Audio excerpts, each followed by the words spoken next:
Hello, I am Eduard Andrushenko. Welcome to KGB Files. Today we will talk about this thing. You definitely know what is it.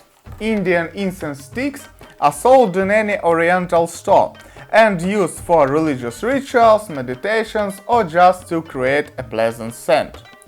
In the early 1980s, these sticks attracted attention of the KGB.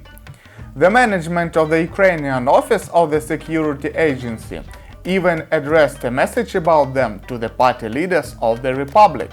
But why? Let me explain.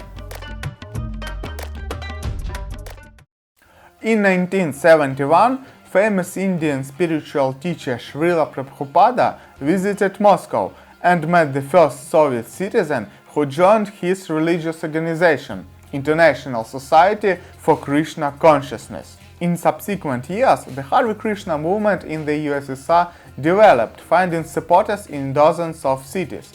But, like many other religious organizations, ISKCON didn't have an official status in this country, which means that it was outlawed. The Chekists noticed a new movement and declared it the enemy of the Soviet regime. In August 1981, the chairman of Ukrainian KGB Vitaly Fedorchuk informed the head of the republic Volodymyr Sherpytsky.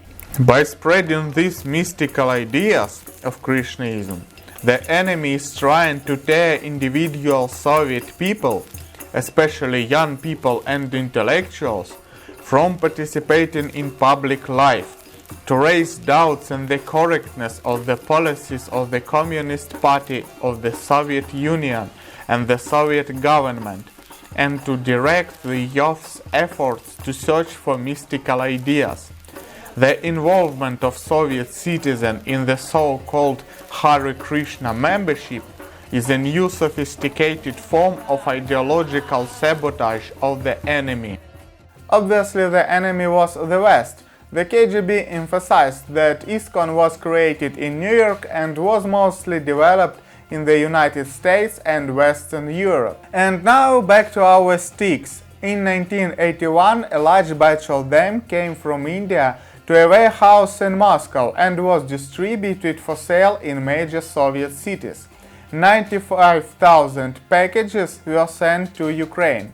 This didn't look unusual. India was an important trading partner of the USSR and supplied, among other goods, quite exotic stuff. But, as we recall, the campaign against ISKCON began. The KGB notes in a message to the Central Committee of the Communist Party of Ukraine in November 1981 that the sticks sold in a jewelry store in the center of Kiev are the subject of a cult rite of so-called Hare Krishnas. The packages contain images of the god Krishna and the inscription in English Guru, a spiritual teacher in the lexicon of the Krishnaites. Another type of ideologically harmful goods is also mentioned in the document. These are the ivory statuettes of Hindu gods, also purchased from an Indian company. A trading depot in Ukraine received 3,060 such statuettes, including 190 images of Krishna. Among the other deities, the KGB mentions not only Shiva and Vishnu, but also Zita. In reality, Zita is not a goddess, but the heroine of the Bollywood blockbuster Zita and Gita, which gained popularity in the USSR. These products can be used by Hare Krishnas to enhance the involvement of others in this sect, the KGB adds. The document doesn't say what has happened with the sticks and statuettes, but in all similar cases the Chekists withdrew such goods from sale. Soon the KGB started to struggle not only against the statuettes and sticks, but against ISKCON disciples themselves. Over the next 6 years, dozens of Soviet Hare Krishnas were arrested. The court sent many of them to labor camps and psychiatric hospitals.